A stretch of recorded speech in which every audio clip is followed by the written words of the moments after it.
Some of the players have already spoken about how they love his personality. They love the way that he communicates, that he's curious, he's composed, and his knowledge and experience just exudes with every word, every anecdote that he gives. How do you think Ancelotti's going to get on in international football in charge of Brazil? I'm actually very happy for a lot of Brazilians out there and for the Brazilian Federation to be able to get this man in charge. I mean, what a great brain, a footballing brain, an icon on the sidelines. To be able to have him in charge of your national team and somewhat correct the ship, I think it's perfect timing. I mean, Brazil will qualify for the World Cup. There's no question about that. Obviously, it's going to be great to watch them compete in the World Cup, and Ancelotti will have his work cut out to try and have them potentially win it. How does he do that, though? He needs to be able to get the best out of his players. So utilising every single player to the best of your advantage. Obviously, it's been controversial, his first squad selection, and he doesn't mess around. He certainly doesn't mince his words. But this is going to be fun to watch. Ancelotti with Brazil, to me, it could be a match made in heaven, that's for sure. You said they are going to qualify, but it hasn't been the best CONMEBOL qualifying campaign so far in terms of the World Cup for Brazil. And you do feel like this is a team and a footballing nation, given the success that they've had over so many years, that does need a bit of a shot in the arm, don't they? Massively. They need a boost. I think the Brazilian supporters also need to start believing once again, which is so massively important for obviously the development for the younger generation coming through as well. They need to be inspired from this Brazilian selection. Obviously, the names on the back of the shirts are important, but when you're playing for Brazil, it is the badge, it is the country, it is the nation you're representing, and it's the people of your nation that you're representing first and foremost. They've got a great squad of players. There's a number of superstars in there who are simply not performing right now. But I think the previous problem I've witnessed under multiple coaches, though, Redal most recently, it's just trying to get some sort of chemistry within a group of players, trying to get confidence with this group of players. If you can get them confident and buying into one another, believing in one another, they're not far away from being competitive in a World Cup as far as I'm concerned, because they've clearly got the talent, that's for sure. Do you think he's going to try and, you mentioned some of his selections, do you think he's going to try and change a lot quickly? Because he's not really had very long. I mean, he's only had a few days with them before his first match. He's got to try and get the best out of some of his players, certainly some of the individuals who have simply not turned up. I mean, obviously, Vini Jr is the one that's most important as far as I'm concerned. There are a number of great selections and interesting selections to the squad that he selected first time around, and obviously some exclusions as well. But Vini Jr is massively important for the development of this group as far as I'm concerned. He can still take on some sort of a leadership role in this group. That's the way I view him as a player. But I find it mental that he's only scored 6 times in Brazilian colours. I can't believe that. I mean, a player of his ability, playing for such a tremendous nation, and he can be so impactful, has only scored 6 times for his national team. Things need to change, and I don't think it's just him. I think, sure, mentally, yes. I think also for him to buy into the players around him and whoever is in charge of that group of players. With Ancelotti now, it's a familiar face to him, so hopefully we can get the best out of Vini Jr and he starts produces in front of goal. OK, for more on this, let's head to Brazil and chat to our South American correspondent, Mbizo Mzamane. Mbizo, as always, great to see you. What's been the feeling there in Brazil about this appointment? Are they happy to have Carlo Ancelotti in charge of the national team?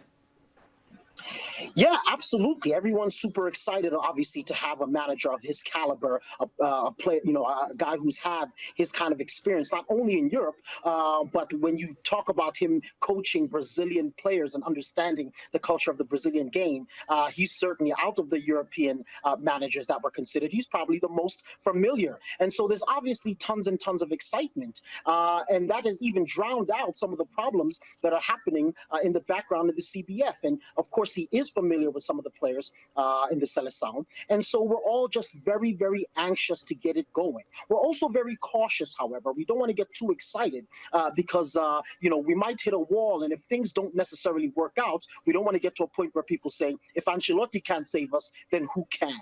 But anyway, at the beginning of this tenure, there's a lot of hope. There's a lot of anxiety. We can't wait to see what they're going to produce. It's great to see you, my friend. And I'm sure you just heard me commenting on Vini Jr, who no doubt is a hero for many back in Brazil, but only 6 goals in 39 appearances for Brazil. My question to you would be, what does Ancelotti need to do to be able to get the best out of Vini Jr? He did it so many times in a Real Madrid jersey, so how does he now translate that now for the Brazilian national team?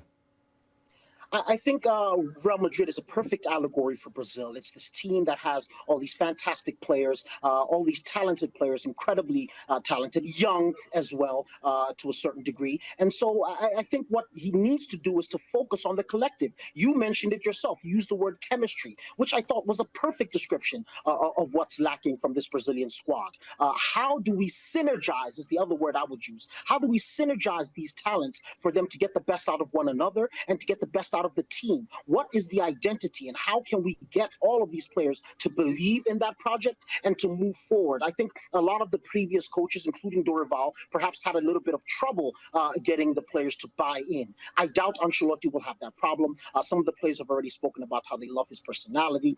They love the way that he communicates, that he's curious, he's composed, and his knowledge and experience just exudes with every word, every anecdote that he gives. And so we're already on a right path towards that. But tactically, there are going to have to be some changes. And I think he is going to have to be a little bit sterner with some of the superstars than he was at Real Madrid, which is already a well-oiled machine from top to bottom. And Mbizo, though, Carlo, over the course of his career in club football, he's certainly not been afraid of making big decisions, and he made one of those already, leaving Neymar out of the squad. Is that the end of Neymar's international career, do you think? Well, to be honest, we don't believe that it was a big decision down here in Brazil. Those who are sort of paying attention to Neymar's, we call it recovery, career. We're not sure what to call it anymore. He's not ready to be in the Seleção, certainly physically. And mentally, he doesn't seem to be committed to the idea of coming back and carrying the Seleção on his shoulders. So we don't see it as a huge omission.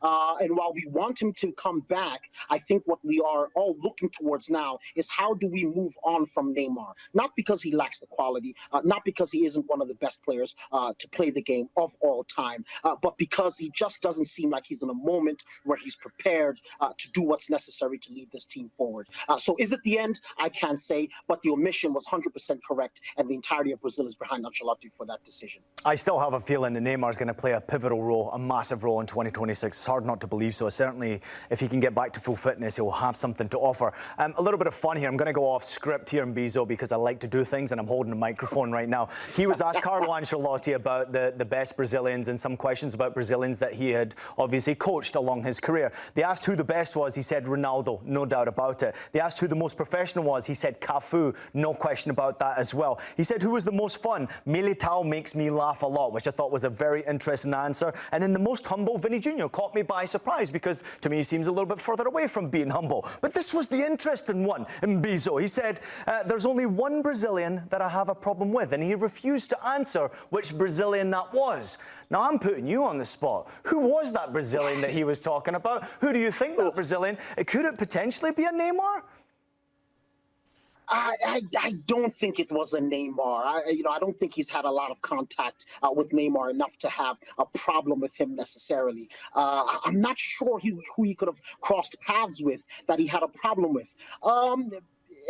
You know, it's funny because Kaká was always seen as rather square in comparison to the rest of the Brazilian players. And Ancelotti doesn't strike me as a man who's particularly square. He might have, the kind of face that looks like he's an authoritarian.